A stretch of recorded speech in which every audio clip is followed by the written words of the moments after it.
Pride and Prejudice, by Jane Austen. Chapter 49. 2 days after Mr. Bennet's return, as Jane and Elizabeth were walking together in the shrubbery behind the house, they saw the housekeeper coming towards them, and concluding that she came to call them to their mother, went forward to meet her, but instead of the expected summons when they approached her, she said to Miss Bennet, "I beg your pardon, madam, for interrupting you, but I was in hopes that you might have had some good news from town, so I took the liberty of coming to ask." "What do you mean, Hill? We have heard nothing from town." "Dear madam," cried Mrs. Hill in great astonishment, "don't you know there is an express come for master for Mr. Gardiner? He has been here this half hour, and master has had a letter." Away ran the girls, too eager to get in to have time for speech.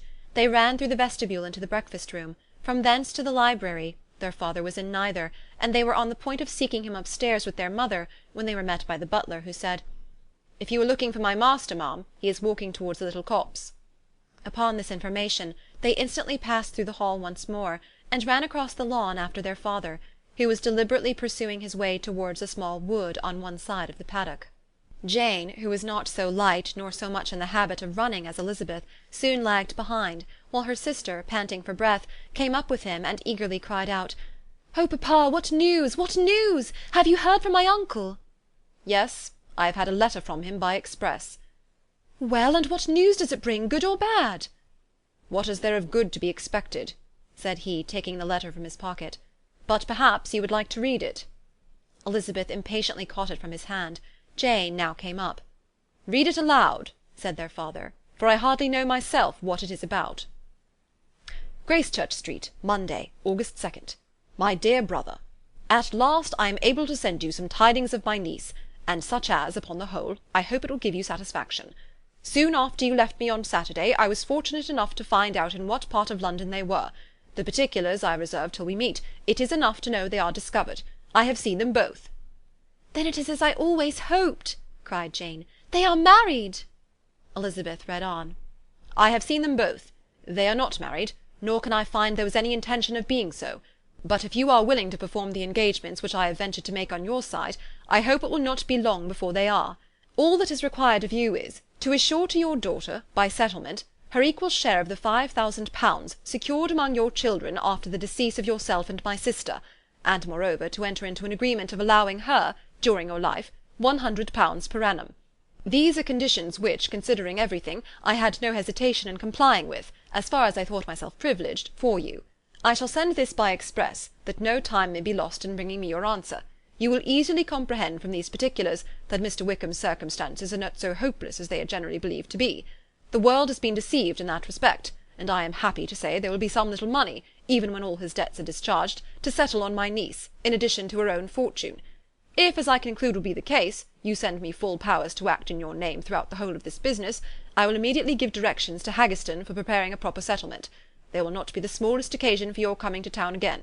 Therefore stay quiet at Longbourn, and depend on my diligence and care. Send back your answer as fast as you can, and be careful to write explicitly. We have judged it best that my niece should be married from this house, of which I hope you will approve. She comes to us to-day. I shall write again as soon as anything more is determined on. Yours, etc., Edward Gardiner. "Is it possible?" cried Elizabeth when she had finished. "Can it be possible that he will marry her?" "Wickham is not so undeserving then as we had thought him," said her sister. "My dear father, I congratulate you." "And have you answered the letter?" cried Elizabeth. "No, but it must be done soon." Most earnestly did she then entreat him to lose no more time before he wrote. "Oh, my dear father," she cried, "come back and write immediately. Consider how important every moment is in such a case." "Let me write for you," said Jane, "if you dislike the trouble yourself." "I dislike it very much," he replied, "but it must be done."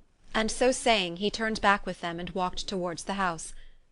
"And may I ask," asked Elizabeth, "but the terms, I suppose, must be complied with." "Complied with?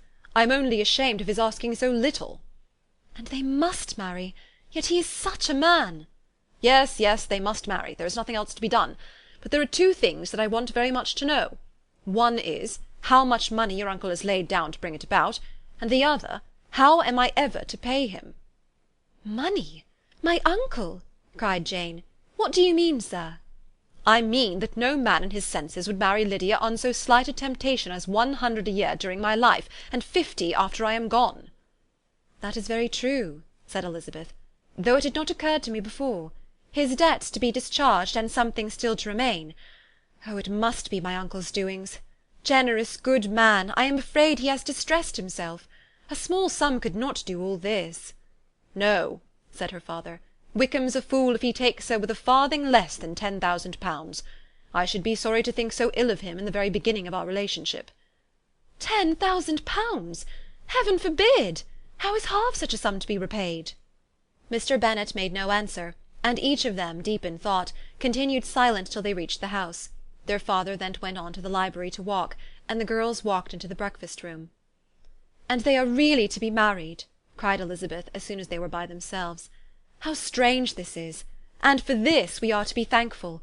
That they should marry, small as is their chance of happiness, and wretched as is his character, we are forced to rejoice.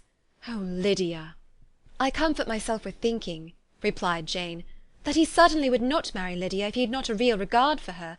Though our kind uncle has done something towards clearing him, I cannot believe that £10,000, or anything like it, has been advanced. He has children of his own, and may have more. How could he spare half £10,000? "If he were ever able to learn what Wickham's debts have been," said Elizabeth, "and how much is settled on his side on our sister, we shall exactly know what Mr. Gardiner has done for them, because Wickham has not a sixpence of his own. The kindness of my uncle and aunt can never be requited. Their taking her home, and affording her their personal protection and countenance, is such a sacrifice to her advantage as years of gratitude cannot enough acknowledge. By this time she is actually with them. If such goodness does not make her miserable now, she will never deserve to be happy. What a meeting for her, when she first sees my aunt!" "We must endeavour to forget all that has passed on either side," said Jane. "I hope and trust they will yet be happy. His consenting to marry her is a proof, I will believe, that he has come to a right way of thinking.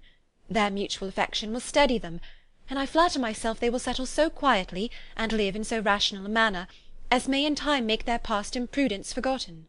"Their conduct has been such," replied Elizabeth, "as neither you nor I nor anybody can ever forget. It is useless to talk of it." It now occurred to the girls that their mother was in all likelihood perfectly ignorant of what had happened. They went to the library, therefore, and asked their father whether he would not wish them to make it known to her. He was writing, and without raising his head, coolly replied, "Just as you please."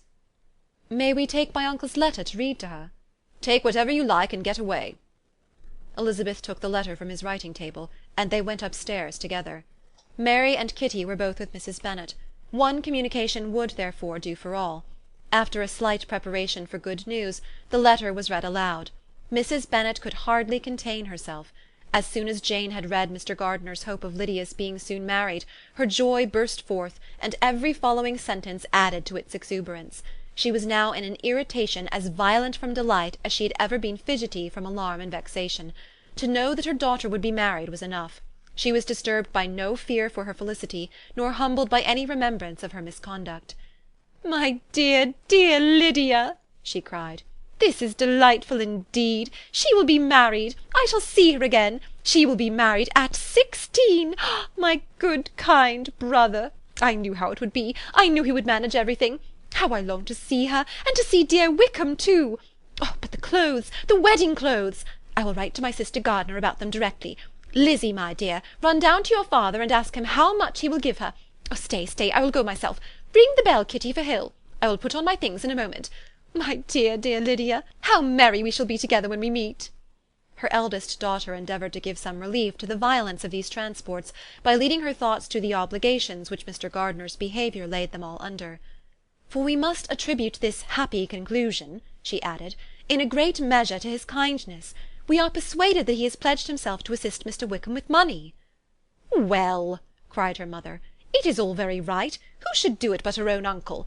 If he had not a family of his own, I and my children must have had all his money, you know, and it is the first time we had ever had anything from him except a few presents. Well, I am so happy. In a short time I shall have a daughter married. Mrs. Wickham! How well it sounds! And she was only 16 last June. My dear Jane, I am in such a flutter that I am sure I can't write, so I will dictate and you will write for me. We will settle with your father about the money afterwards, but the things should be ordered immediately." She was then proceeding to all the particulars of calico, muslin, and cambric, and would shortly have dictated some very plentiful orders, had not Jane, though with some difficulty, persuaded her to wait till her father was at leisure to be consulted. One day's delay, she observed, would be of small importance, and her mother was too happy to be quite so obstinate as usual. Other schemes, too, came into her head. "I will go to Meryton," said she, "as soon as I am dressed, and tell the good news to my sister Phillips.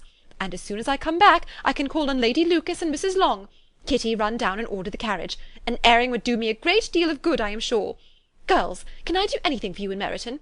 Oh, here comes Hill. My dear Hill, have you heard the good news? Miss Lydia is going to be married, and you shall all have a bowl of punch to make merry at her wedding."